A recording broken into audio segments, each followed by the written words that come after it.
Okay, good day engineers and students. So, ang topic natin in this video is about the speed of induction motor. So, medyo madali lang naman siya, no? We will be talking about the synchronous speed, yung NS, the rotor speed, yung NR, yung slip, and yung mga frequency nandito sa part na to. So, ito lang naman yung formula na gagamitin natin in this video. So first, if we are going to consider the synchronous speed, now this is the speed of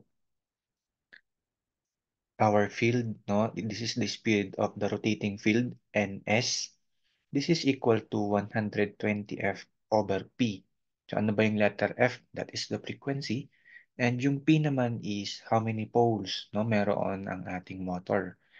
And then if you will be asked ng problem, what is the rotor speed? Or yung question, what will be the speed of the motor? Rotor speed yun na kapag tinanong ay speed ng motor, rotor speed.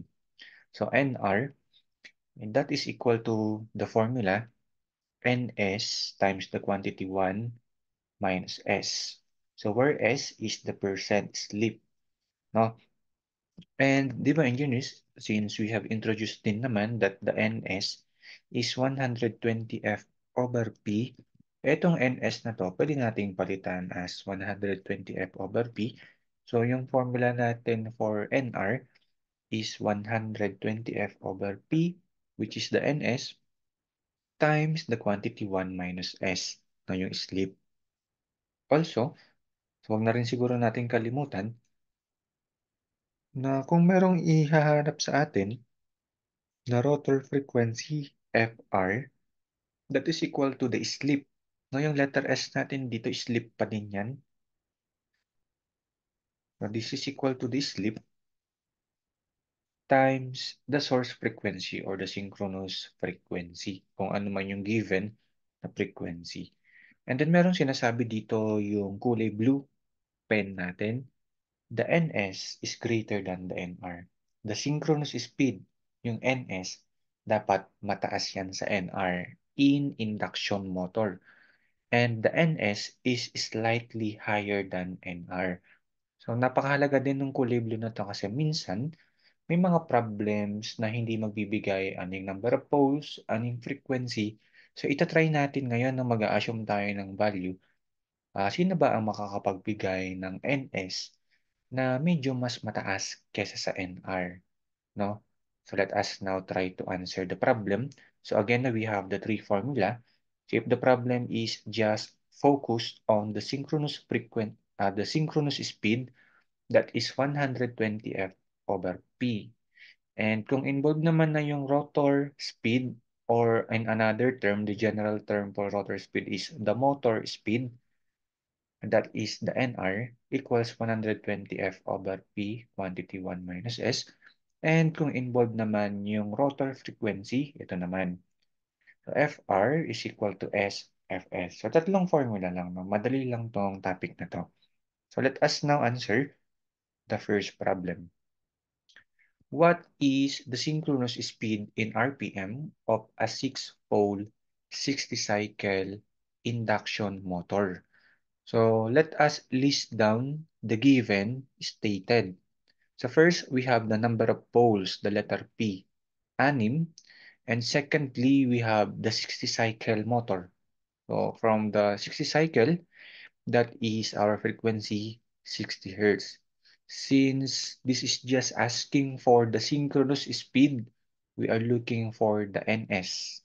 And again, kung naalala na natin, the NS is 120 times the frequency over the number of poles. So let us prove that the answer is 1,200 RPM by just substituting the given values. 120 times the frequency, 60 Hertz,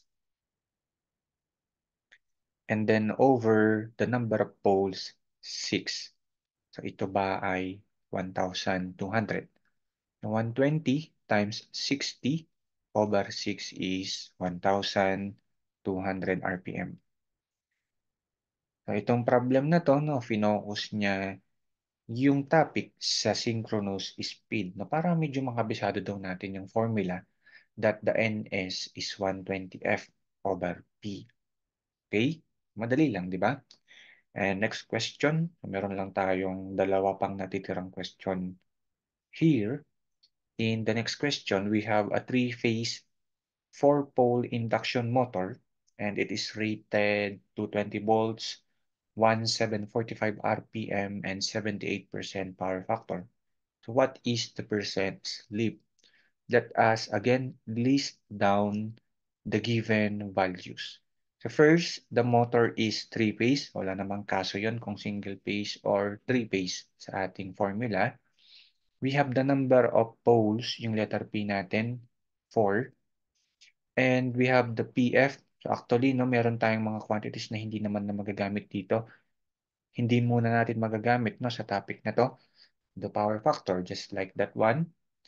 But we have the 1745 RPM. And yun is again, no, the general term for the rotor speed is the motor speed. Kung magbibigay ng rating about the speed, that is NR. No, that is the rotor speed. Ganon kabilis ang motor natin. So 1,745 RPM is our NR, hindi yan NS. Na mapapansin natin kung kayo nagre-review or na nagdi-discuss, no? Nagkakaroon ng discussion, kapag kailangan natin ng NS, lagi siyang nasa 120 times F over the number of poles. Kapag nagbigay ng speed ang problem, kadalasan iyon ay NR kaagad. No? NR siya. Ang question ngayon ng problem, what is the letter S? Siguro naging technique natin, no? Kahit saan pa mang subject, if what quantity ang hinahanap ng problem, you need a formula na meron yung quantity na yon. So, since we are looking for the letter S, ano lang ba yung formula na diniscuss natin involving the letter S? Itong NR, di ba? Itong kulay green na to. Wherein NR is equal to, nasulat natin, no? Wherein NR is equal to 120 times the frequency over the number of poles multiplied by the quantity 1 minus S. So check natin kasi meron tayong kulang, no? Check natin yung formula natin. If this will be the question mark, the letter S, dapat yung ibang variables ma-check natin na meron sa given. We have the NR, 1,745. We have the number of poles, di ba? 4 poles. But the frequency in the choices, in the problem is not given. We do not have the frequency. So, anong gagawin natin if the frequency is not given? So, first, we are going to try that the frequency is yung ginagamit natin dito. Diba? 60 Hertz. So, we are going to check, no, if the frequency is 60 Hertz, we are now going to check if the NS na masasolve natin is mas mataas ba ng kaunti sa NR. So, by following the formula, our NS is, sige, ilista lang natin, no? Para dito tayo sa basic. Para basic yung maging discussion natin. The NS is 120F over the number of poles. I-check natin kung ito ba ay greater than sa NR. What is the NR given? 1,745. So let us substitute. So we have 120 times our letter F na ginagamit ngayon, assume value is 60 Hz. And then over the number of poles, apat, is it greater than 1,745 ng konti lang naman, di ba? Slightly. So let us check in the calculator. 120 times 60 over 4 is 1,800 RPM. 1,800 RPM, and this proves that 1/8 is slightly greater than 1,745 RPM. So thus, magpo-proceed na tayo sa solution natin. So again, no, itong NR na to, since we have already solved for the value of the NS, pwede natin tong isimplify, di ba, as NR is equal to NS 1 minus S. So ayan naman talaga yon, di ba, yung formula na pinanggalingan natin. So if we are now going to solve for the letter S, we can now substitute the values of the two speeds. The NR is 1,745. This is equal to the solved NS. Yung sinolve natin na NS, 1,8 and then 1 minus S. So I hope no your teacher allows you to use Sheep's solved function. 1,745 is equal to 1,8 and then 1 minus X or the letter S. So Sheep solved 0.0305, 0.0306, no, by rounding off. Or in percent times 100, so that it will become percent. The times 100 is 3.06%.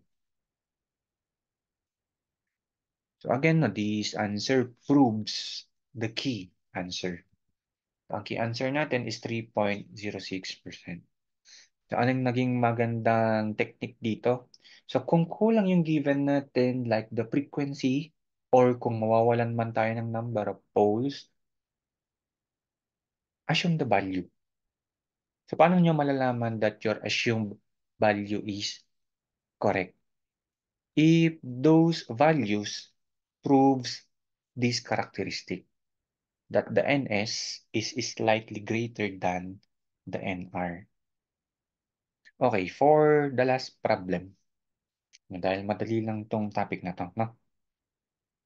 This is the question. The speed of a 60 Hz induction motor is 1,170. So what is the frequency of the rotor current?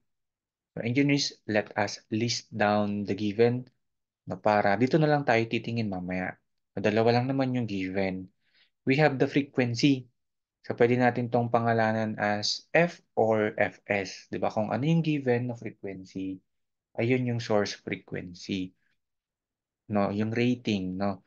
We have Fs as 60 Hertz and there is the speed 1,170 RPM. 1,170 RPM. Again, students, engineers, is it NR or NS? Engineers and students, this is NR. No?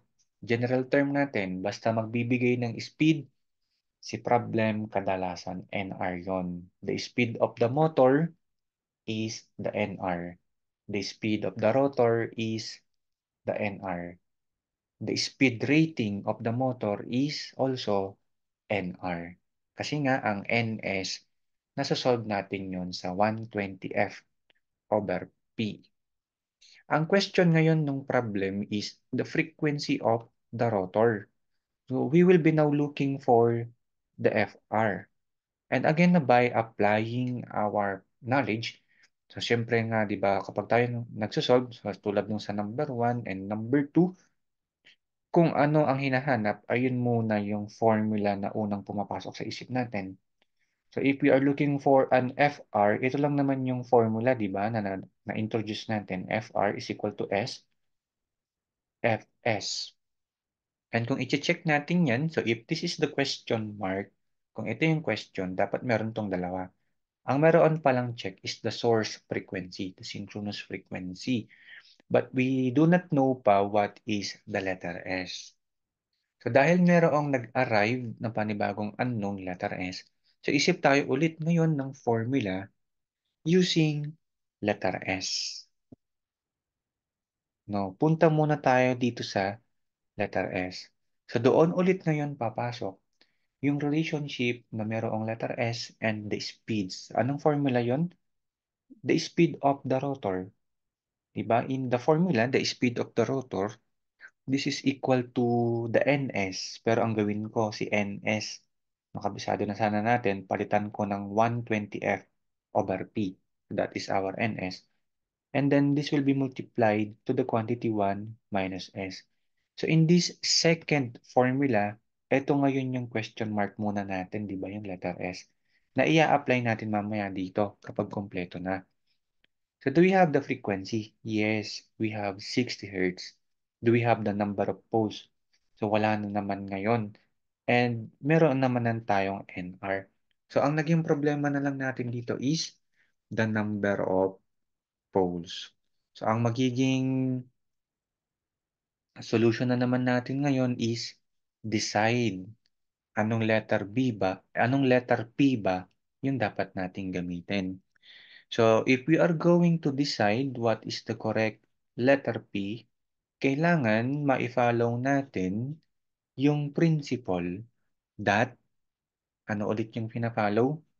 The NS na maisosolve natin mamaya is slightly greater than the NR. So, by the formula, no, by our formula, 120 times the frequency, formula ng NS, no, 120 times frequency over the assumed letter P, kailangan maipakita natin that this is greater than the rotor speed na 1,170. So, question mark ngayon ito. So, gawan natin ng table. If we are going to assume that the letter P is 2. So, ulit nga pala, engineers, ano nga ba yung mga letter P na sinasubstitute natin para mag-check tayo? Mga even numbers, na number of poles na even, kasi we have the north and south pole, di ba? So, on even numbers na poles, pwedeng 2, 4, 6, 8, 10, and so on. So, let us consider this highlighted formula. This will be the one solving for our NS. Di ba? Ayan yung NS natin. So, check natin. Kung sa ating calculator, if we have 120 times 60 over 2, this is our NS, 36. So, okay, tama naman, di ba? Sa tama naman na si 36, mataas sa 1,170. Pero nandoon ba yung word na slightly higher than 1,170? So masyadong mataas yung 36 compared to 1,170. So let us try again another value of P, number of poles in even number, 4. So kung papalitan natin ngayon ng 4, itong denominator na letter P, what will be the NS? What will be the synchronous speed? 1/8. Okay na, medyo lumapit sa 1,170 pero hundreds pa din yan, no? Lagpas 500 pa din yung pagitan nila. So try pa natin, no? If we will be solving letter P as 6, no? Using P as 6, what will be the NS? So palitan natin yung denominator ng 6, 1, 2. Okay na. I think okay na to. Kasi 1,2 is slightly higher na lang siya sa 1,170. And to further prove that the number of poles is 6, ano ba ang answer? Kapag ang number of poles natin, tinaasan pa natin, ginawa pa nating 8. So this is 900. So smaller na siya kesa sa NR. So in our table that we have created, so i-cross out natin tong tatlo na to kasi ito yung gagamitin natin. No. So ito gagamitin ulit natin since we have already decided what is the NS or what is the P. So let us now substitute again. The given NR is 1,170. This is equal to 120 times the frequency. Binigay, di ba, 60 Hz over the number of poles, 6. So actually, ito is 1, 2. Pwede nyo itong diretsuhin as 1, 2 na. Kasi na-solve naman na natin. Pwede namang ganyan din. And then multiplied to the quantity 1 minus S. So we can solve for a letter S na dito. So, kopyahin lang natin, no? Mag-shift solve na lang tayo. 170 is equal to 120 times 60 over 6 and then quantity 1 minus the unknown letter S muna. Shift solve. So, the letter S is 0.025. Since we now have the letter S, na dahil merong na tayong letter S, na we can now solve for the final answer. Solving for the rotor frequency. Ano na ulit yung final formula natin? Yung pinakaunang formula na naiwan muna because we do not know what is letter S kanina. Pero ngayon, alam na natin what is letter S, 0.025. We can now solve for the FR. So the FR is our letter S, 0.025, times the source frequency, times the given frequency, 60 Hz. So the 60 Hz na frequency natin will be multiplied by 0.025. So the answer is 1.5 Hz. So ito bang answer na to? Kapag inakyat natin yung screen, lalabas siya sa key answer, 1.5. So yes, we have the 1.5 Hz. So that's all for this video. Madali lang siya. Kasi ay, ganyan lang naman, no? Kailangan lang natin tandaan, no? If sakaling kulang yung given, lalong-lalo na walang frequency, try to use 60. Kung may choices ang problem, mas maganda kung nasa choices na. Kung hindi pa rin effective ang 60 Hz, try to use 50. Di ba? Ayun yung madalas na ginagamit nating value of the frequency. Kung sakaling number of poles naman, yung wala sa problem, ito, yung table na to, yung mag-a-apply, no, in order to determine what is the correct value of the letter P. So, dapat na-prove niya na ito nga, the NS is greater than the NR ng kaunti lang naman, no, in these kinds of problems.